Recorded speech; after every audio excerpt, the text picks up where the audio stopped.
Well, that WUVA app site said I had 33 people here, so we're going to wait and take count until they all show up at 4 o'clock on Friday afternoon. Like 2 more minutes. Do it? A bus drop off, right? All right, well, we can wait for a little bit.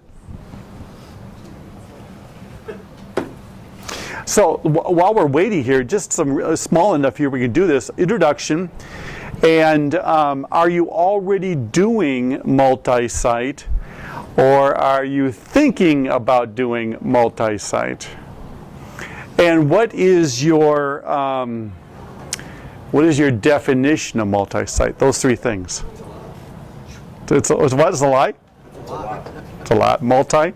All right, go ahead. We've got a fourth church partnership in Northeast Kansas, and we're getting more and more partnerships developing. You have partnership with churches that are coming together. 4 churches joining together in partnership.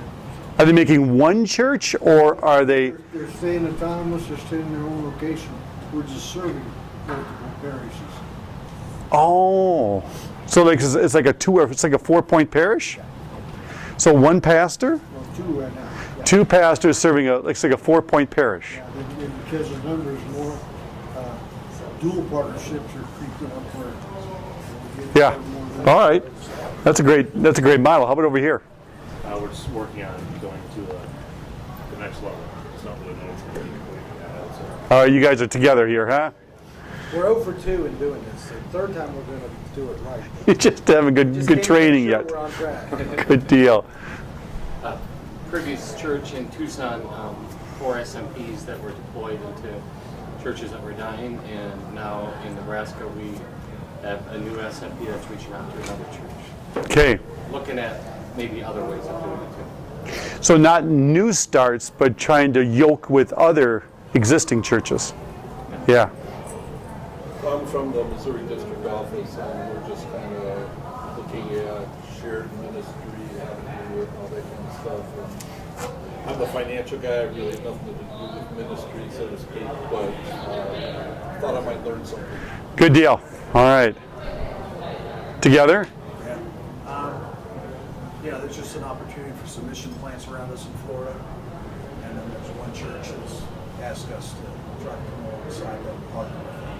Okay. So I don't know if it's going to be in a foster to try to break the sale, or nothing, or an adoption. So There's a lot of different options. Yeah. 5 years into a church plant, and it looks like for the next 2.5 to 3, just based on how we designed it, we want to open another location. Good deal. After 5 years, that's great. A new site you're thinking about opening. Good for you. So I'm at Christ Community Lutheran School in St. Louis. I'm on the admin team there, so I oversee the 4 campuses of early childhood ministry. And having conversations with other sites and other schools and churches that want to partner in leadership so that they don't have to do the figure out. Right. Yeah, so. So this is both churches and schools, or primarily schools in your situation? Both. Yeah. Yeah, so just never know what you can glean from talking to other multi-site, what Yeah. lending at second grades. Good. Christ Greenfield out in Gilbert, we have our main campus with our original church and school and preschool. Launched East Mesa, that launched last year, and then officially relaunched once COVID simmered down a little bit this past year successfully. We consider our online church a third campus, like a third party. And then our senior pastor, Tim Allman, has pretty lofty goals for 2020 vision, 20 different ministries, like within a body of ministries over the next 20 years. So that includes outreach sites, physical church building, Yeah. schools. 20 in 20 years. 20 Good for you. So. 2 small congregations that are somewhat struggling in Northern California, and we decided to, or think we're going to come together and work together with one pastor and 2 deacons. So maybe that 2-point parish, 4-point parish that you're talking about, keeping them autonomous, but sharing those resources. Yeah. Okay. Tara Wolf, Redeemer in Fort Collins. We have a site in Greeley, which is about 10 years old. Is that everything I was supposed to say? I'm sorry, I had to run out. Yeah. Yeah. Yeah, and we actually, for our 2025 vision, our congregation would like to have 4 sites, so adding 2 more sites by 2025. Good. Yeah. Good deal. Steve Benson, I'm from St. Paul, Minnesota. We're urban, Twin Cities, and we've got a church and a child development center, and we're looking at possibly a second site. Okay. And I'm in the PSD district, Long Beach, California. We are the one main church, a couple of churches around us dying. They are deciding, one has decided to join us, so we'll still have their space, and that the other one we are working with, and they have to decide if they want to join, if they want to call, if they want to fully close. Yeah. Blah, blah, blah. Again, lots of options. Mm-hmm. Lots of options. I think when we think about multi-site, I think that there's a lot of people that are thinking about those non-denominational mega churches that are, taking over the world and having different sites all over with a beamed-in senior pastor that is wowing the crowd. That's one model, but there are a whole lot more. And that's what we want to talk about today. I'm Scott Suskovic, Senior Pastor of Christ Lutheran Church in Charlotte, North Carolina. ELCA. And I just sat down at lunch there, and they said, "Are there any other ELCA people here?" And I don't know. They didn't identify themselves. I think we got the same color here. But I said, I've never been around so many Missouri Synod people and pastors and everything else. You guys seem nice enough. You're really nice enough. They're actually cheery. So that's so bad. I just hired a new music director who came from a Missouri Synod church in town. And he said, "You gotta go out to Phoenix." He's been coming here for like 4 or 5 years. And he finally convinced our team to come here. And they're presenting at different things as well. But we're really enjoying ourselves here. And love the format. Wow, the hospitality alone here is something that we can all learn from. I suppose doing it after 10 years, you kind of figure it out. But still, 288 volunteers who were out there feeding us more than I could possibly eat. It's pretty impressive what they've got going on. And free of charge? And what, 200 or something workshops? 300?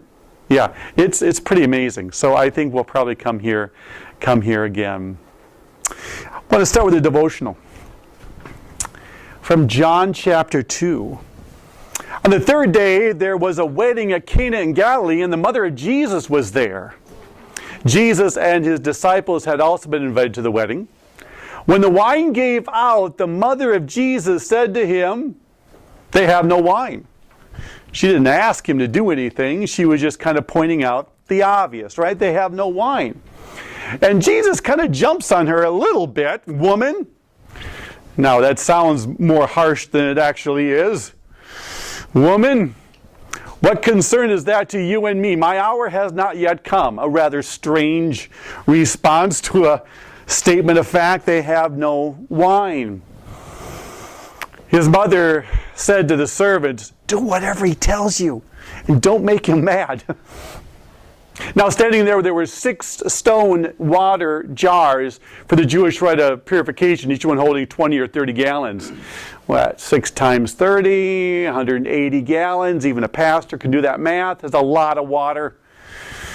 Jesus said to them, "Fill the jars with water," and they filled them to the brim. He said, "Now draw some out and take it to the chief steward." So they took it. When the steward tasted the water that had become wine and did not know where it came from, though the servant who drew it knew, the steward called the bridegroom and said to him, "Everyone serves the good wine first, and then the inferior wine after the guests have become drunk." I guess things just don't change, do they? Bring out the good stuff first. But you have kept the good wine until now. Jesus did this, the first of his signs in Cana and Galilee, and revealed his glory. And his disciples believed him. What I love about John's gospel, it is the proverbial onion. That every layer, you go a little bit deep, but with the onion, you know, you get down to the bottom, there's no nut or no seed in the middle. You can kind of actually go down the layers to nothing. So with John, I love the different layers, but also you need to make sure you don't go down to the level of absurdity. So you go down a layer, and at the one layer on the outside, you've got a story about an embarrassed dad because he's hosting this wedding feast, and those of us who have put that down for one of our children, this would have been an incredible embarrassment to have this wine, and Jesus comes up and saves the day. That's on the outside. You go a little bit deeper and you wonder, you know, in John's gospel, Jesus performs only how many miracles? You remember? 7. 7. And this is the first one. And I'm thinking to myself, if I'm John, the author, and I'm going to just do 7 miracles, what am I going to start with? You know, when you're putting together that sermon and you want a good punch at the very beginning, what am I going to start with? I might start with feeding 5,000, the one that's in all the Gospels. I might start with raising Lazarus from the dead. I might start with walking on water. But he starts with helping an embarrassed dad because they've run out of wine. So you need to go a little bit deeper. Why is this so important? Then you kind of hearken back to Isaiah 25 when the prophet talks about the coming of the Messianic age. On that day, on the mountaintop, there's going to be a feast of fat things, a feast of marrow on the bone. And on that mountain, the wine will flow like river. Now you have 180 gallons of the very best Opus wine. And so John decides at this point he's going to introduce the breaking in of the kingdom of God with an overabundance of that messianic prophecy, of the abundance of the good stuff. Just a foretaste of the great feast that is to come. You got to go a little bit deeper. And then you wonder, should we go even further into that proverbial onion? And if John's gospel, if the purpose of Christ is this body broken, this blood shed, he begins from the very beginning of the abundance of this blood, of this wine, that is far more than this wedding party could possibly consume, letting us know that the atonement of Jesus spreads out throughout all the world in great abundance, like wine flowing down the mountaintops. In retrospect, it is the best miracle to begin the breaking in of the kingdom of God with Jesus. When I think about where we are in ministry right now, it doesn't matter what denomination that you're in. We're making it up as we're going. It's been 2 years, and my greatest frustration in these 2 years is that I can't see more than 3 weeks out. When the congregation comes to me and they say, Scott, what are we going to do for Easter? What are we going to do for Vacation Bible Study? What are we going to do? I can see 3 weeks because everything changes so quickly. And then they're talking about, you know, with COVID, there's going to be, I don't know where they get the numbers, 1/3 of the people will never come to church. They won't come back to church. Maybe they've found out that, you know, it is kind of nice watching it on TV with a second cup of coffee. Or maybe they're saying, you know, I really didn't miss it. Did you, honey? We were going every Sunday, but I don't know if we got anything out of it. And now we get an extra day. I think we're going to see, once Fauci says, all right, go on back, take the masks off, we're not going to see it's going to be a slow, isn't it? It's going to be a slow. But what we have now is the remnant. What we have is the remnant. And God has always figured out how to use the remnant to the glory of God, right? But what we are finding out pre-COVID is that church has changed dramatically. In the ELCA, and I don't think we're that unique, for the past, I think it's 20 years, maybe it's the past 15 years, we have lost the equivalent of a large church of 2,500 members. 2,500 members every week, 52 times a year for the past 10 years. The sheer number that we have lost, and we're not alone. We're not alone. I can't think we're the only ones who've screwed it up. And so I've gone to a couple of these workshops, and I've heard people say things like, well, when can we get rid of that silly online stuff and just go back to church? Why can't we just open the front door and put our phone number in the phone book and people will just come? Why do we have to figure out new ways of tricking people to come to our church? There is a deep hunger for the gospel. I suppose it's maybe a hyperbole, but more now than ever. Because people have become complacent, they become estranged from one another in our isolation.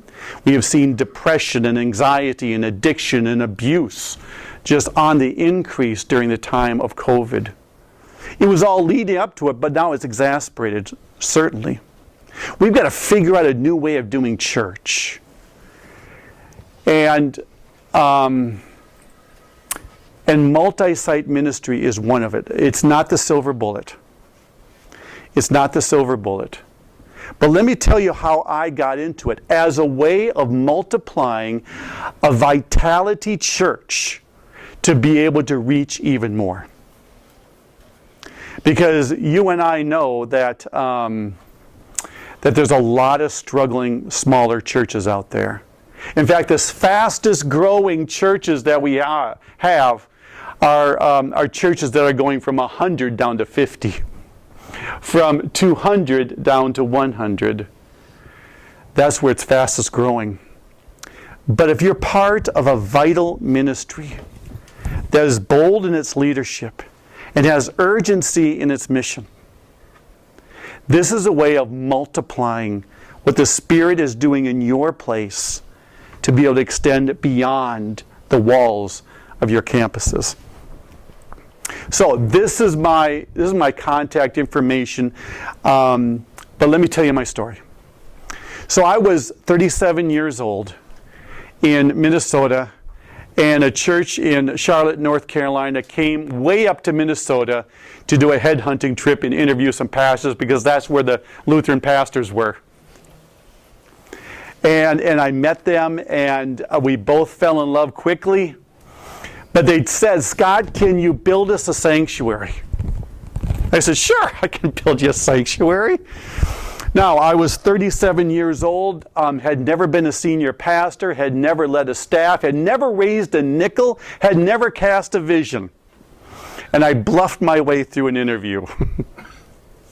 Now, it was already a pretty large church, but we had been worshiping in a gymnasium for something like 22 years. We had a sanctuary for the traditional, but the gymnasium that they've been setting up and tearing down for, 2 decades. I said, sure, I could build that. It took 15 years. Took 15 years to raise up the stewardship understanding of the congregation, to be able to cast the vision, to be able to buy more land, to pay off debt, to get more parking, to lay the foundation.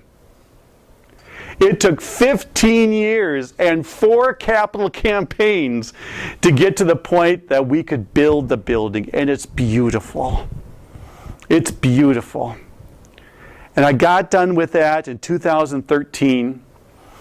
And shortly afterwards, I went out to lunch with a guy in the congregation who happens to be an executive coach. I didn't get together for that. He's just a friend. Got together. He said, Scott, the church is beautiful. I said, thank you.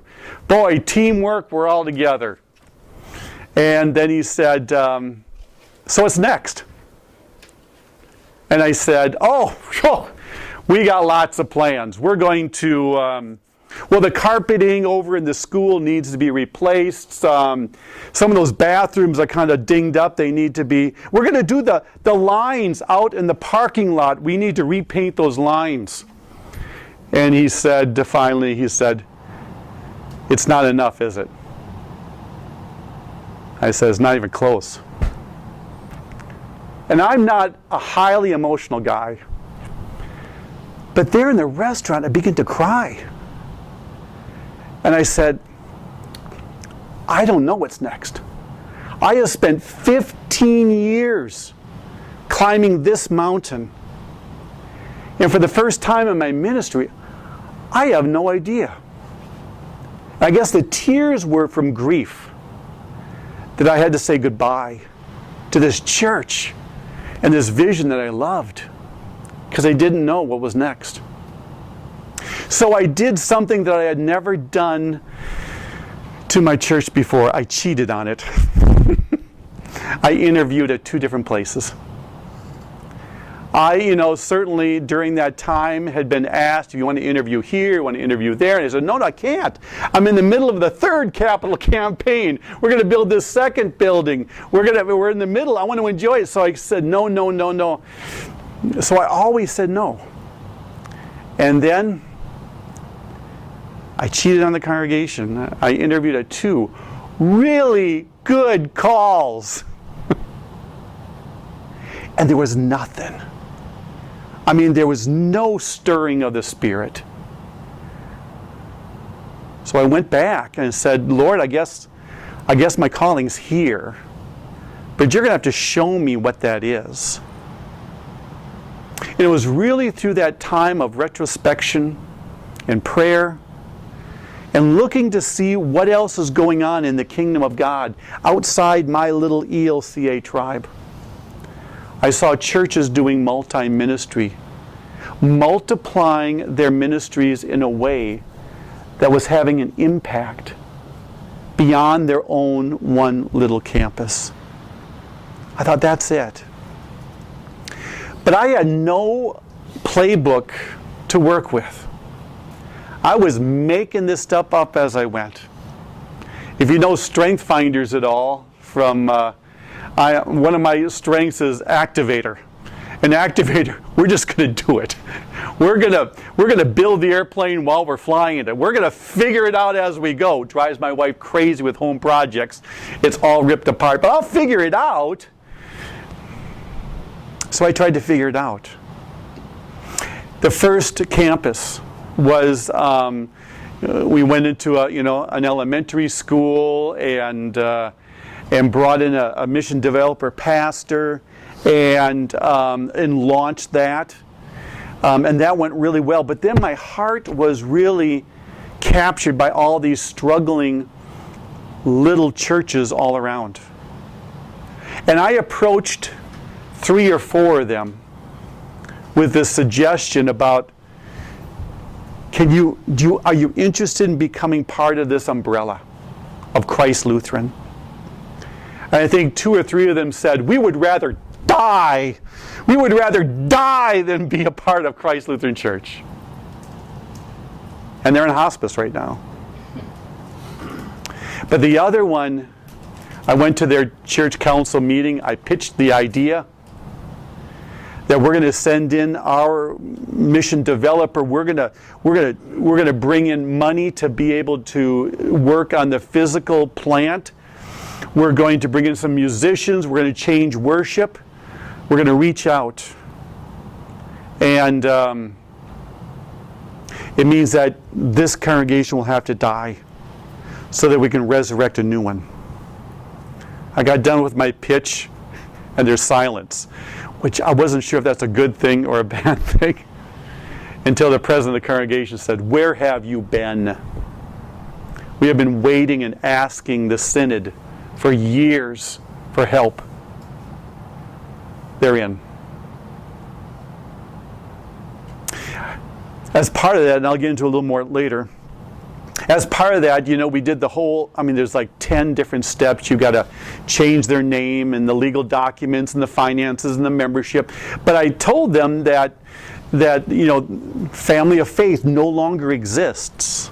If you want to join Christ Lutheran, we got a new member class in 2 weeks. I'll be up there and I'll do it. Kind of telling what it means to be a part of Christ Lutheran. So I get up to the new member class, and the church was already only worshiping, 15 people, maybe 20. And I just wrote a letter to their entire membership that's saying, "You're no longer a member of any congregation. If you'd like to be a part of Christ Lutheran, come to the new member class. We're starting all over again." And I get to the new member class, and there's maybe 25 people there. 20 of them 80-year-old widows. And I'm thinking, this is going to be a hard job. So I begin with introductions, and how is this change going for you? Because we've changed the time, we changed the style of music, it's been a lot of change.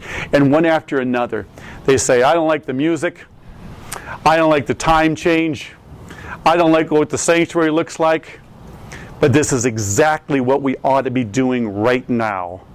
Because it's no longer about us and our comfort, but it's the ones who are not here." I thought, I'll take 20 80-year-old widows with that attitude anytime. So we had the brand new start, and then we did the adoption of a struggling one, and then we legitimized our online worship. We started the online worship literally, a couple of years before COVID. We brought in an online minister like 2 months before it, and then COVID hits. But we wanted to legitimize that. That this is not just something that you do during a soccer tournament when you can't make it. This is a legitimate, authentic worship experience. It's not like when you grow up, then you can come into the building, but figure it out until then. This is not just testing the waters and seeing if it's a place. It's a legitimate worship experience. And we can get into that a little later. I didn't know what I was doing. I was making it up as I was going. And then I was connected to the ELCA Larger Church Conference. And I said, "Is anybody else doing this? If anybody else is doing this, then join me for breakfast tomorrow morning." And there were like 15 coming out. And I found out they're all doing it a little bit differently. And we learn from each other. And from that, I've got a partner now in Colorado who's doing a different expression of that. And we are now doing a 18-month training course on multi-site ministries. And now we're in our 3rd cohort, probably with about 50 churches who have gone through this 18-month training program filled with individual coaching, strength finders, and face-to-face gatherings, and smaller cohorts depending on what style or expression that you're doing. We're going to lead up to that. So that's how I got into this. And you know what? I could feel my heart beat again. That I thought this was it. This is that next step.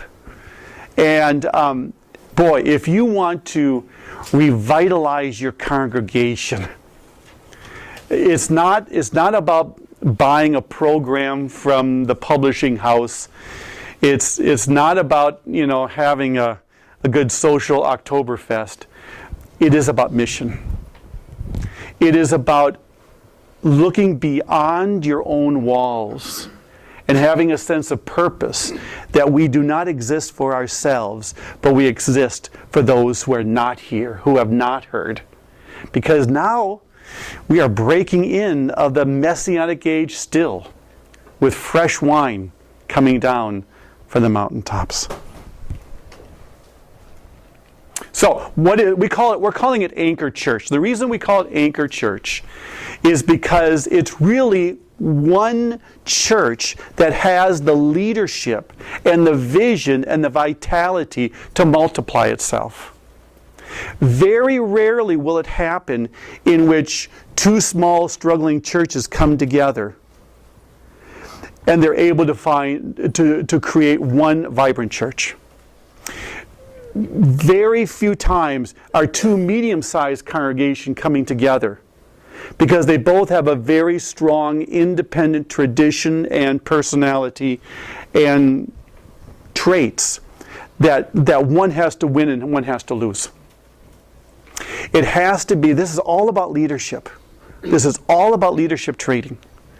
It's about one church that's really going to become that anchor, that stability, that place from which it emanates. Now, it doesn't have to be a big church. We've had some churches go through this training that have worshiped like anywhere between 50 to 100 people. And they're in an area in which there was a black Lutheran church and a Hispanic Lutheran church and their white Lutheran church. And they created their own kind of Anchor Church ministry, in which they sold one building, used that money to be able to have ministries right across the street with the two other ones. We had another one in Colombia. I think they only worshiped like 60 people. And this guy was into AA. And he was looking at AA and realizing those 12 steps are so very spiritually based. And so he created a whole Friday night Word and Sacrament church from AA. And it's flourishing. Got another one in Atlanta, just north of Atlanta, Sewanee, in which he looked around and 25% of his community was Asian, primarily Korean. And so he found a Korean, native-born, English-speaking Lutheran pastor, one, and now they're incorporating and bringing together the Korean expression and the white expression, and really creating the synergy of opening up their church. A lot of different models. So, the Anchor Church, the vision statement: to assist struggling congregations with high potential for regaining a vibrant ministry, as well as to launch new mission sites with a higher degree of success and impact. Let me divide this up a little bit. To assist struggling churches. Some of this we're going to connect with struggling churches with high potential. Boy, this is a hard one. Those of us in ministry periodically come across people who need organ transplants, right? Heart transplant. And it's not like first come, first serve, is it? You get checked out, your age, your health, your blood type, your support that you have at home. I mean, there's a whole long list. So when the heart does come, it's not first come, first serve. It is which one is the most viable candidate. We'd love to give everybody a heart, but we can't. So when I looked at those 4 churches in Charlotte, that who do you want to work with? Here's the criteria for viability. First of all, ideally, there's an empty pulpit. Because so often the pastor is the culture. And that's probably part of the issue. There's an empty pulpit that we can step in to say, can we bring in our own DNA? Number 2.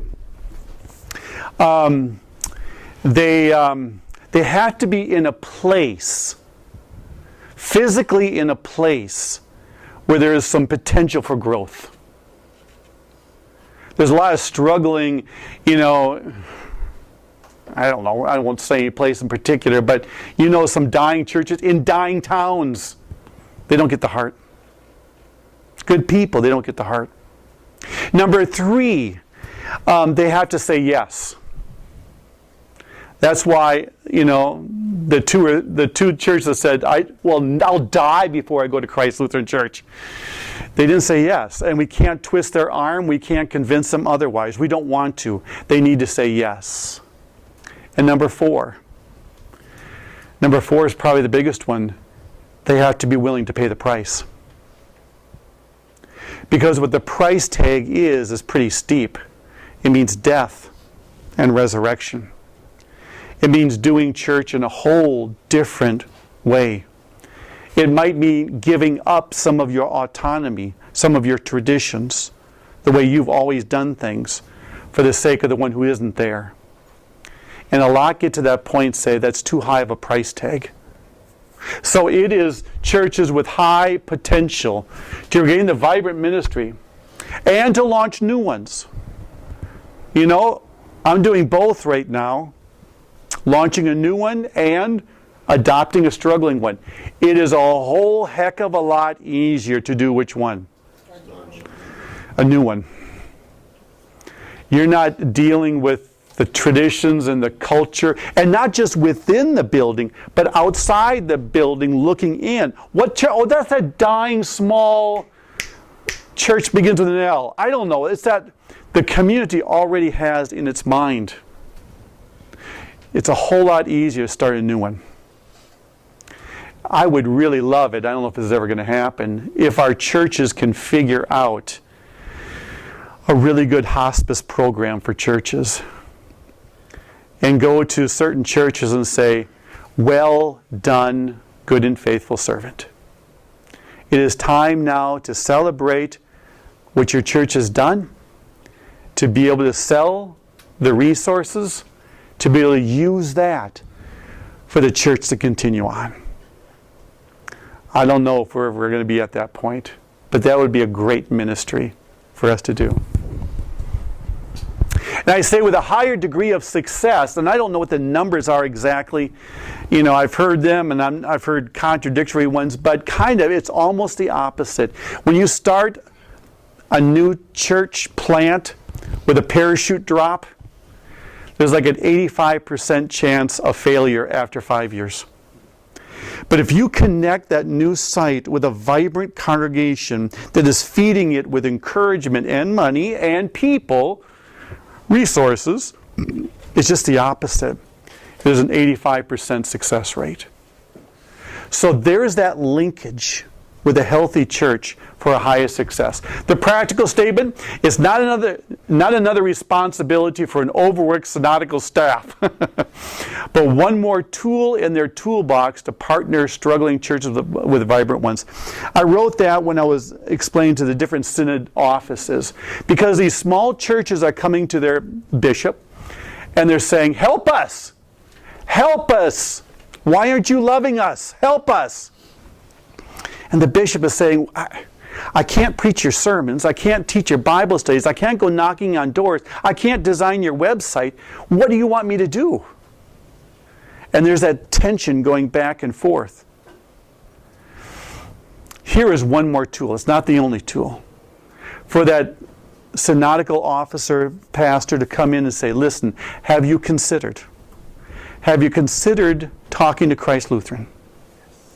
And getting together a ministry that the two of you will find to be vibrant for each and for your community.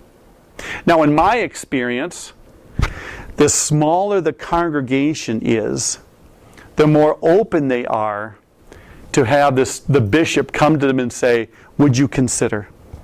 Rather than me going directly to that church and saying, we want to do a hostile takeover because we like your land and we might sell you in 3... That's what it sounds like, doesn't it? It's a hostile takeover. But if the introduction happens with the synodical staff, it's a whole lot more palatable. All right. What is Anchor Church? Grassroots movement. Oh man, in my tribe here, we need the church-wide to help with promotion. We need them to talk to different pastors. We need their help. But as soon as there is a director of multi-site ministries for the ELCA, it's going to kill it. It's going to kill it. We are trying our best to wrest it away from the national church, because this is always going to be a contextual grassroots. What's happening in mine is not going to happen in yours context. Grassroots. It's not a program. We seek to provide guidance to pastors and leaders for cultural transformation of churches, resulting in congregational vitality. All right, so let me give you four different examples. And after I get done with each one, I want you to think about what are the pros and what are the cons. All right? The first one there, we're calling adoption. And that's my model, in which we are one church. We are one church. But in that church, there are 4 different distinct campuses, each with their own unique expression. Each campus pastor has all the autonomy to figure out worship and do programming and hire staff that really meets with their particular community. Now, we're one church with one senior pastor, one church council, one budget, one membership, one vision, but there's different expressions. So I'm delighted any given Sunday there's 5 completely different worship experiences going on, because they have that ability for that expression. But we're one church. That's the adoption. One umbrella. So we've got Christ Providence, because it's on Providence Road. Christ Providence. We've got Christ South. We've got Christ Concord. That's the little neighboring town. We have Christ Online. Each one with a different color, each one with a slightly different logo, but still one church. All right, let's stop there. What are the pros, what are the cons of that expression of multi-site? Economy of effort. Economy of effort. The pro, right? Pro, one website for 4 places. Right. One budget, one staff. What we have done, what I've done for the other campuses, I'm telling the staff, I'm going to have one bookkeeper. I'm going to have one webmaster. I'm going to have one secretary doing the bulletin and the newsletter. I got one business administrator who's going to handle all the property stuff. You know as well as I do, pastors of small churches, they're running a small business. They have to do everything. They're out there plunging the toilet between services. We're saying we're going to get rid of all of that off your plate. We're going to consolidate the back office expenses into one, so that you are freed up to do even more ministry. Yeah, that's a huge, huge pro. What else? Yeah, just if there's any kind of dissension between pastors on the sites, they can break it. That's right. There's got to be, as I'm bringing in pastors for these different campuses, I got to be very, very clear up front. If you don't like this arrangement in 2 years, you're going to have to go. I'm in the corner office and I'm staying. You've got to go. And I don't mean down the street and taking the congregation with you. You need to understand how divisive this could be for the body of Christ if you just don't feel like it anymore. I'm going to give you all the autonomy you possibly want. I'm not picking out any songs or hiring your staff or figuring out what program. So don't put that on me that Scott doesn't let me do anything around this place. You've got a lot of freedom. As Galatians says, only do not let that freedom be an opportunity for the flesh.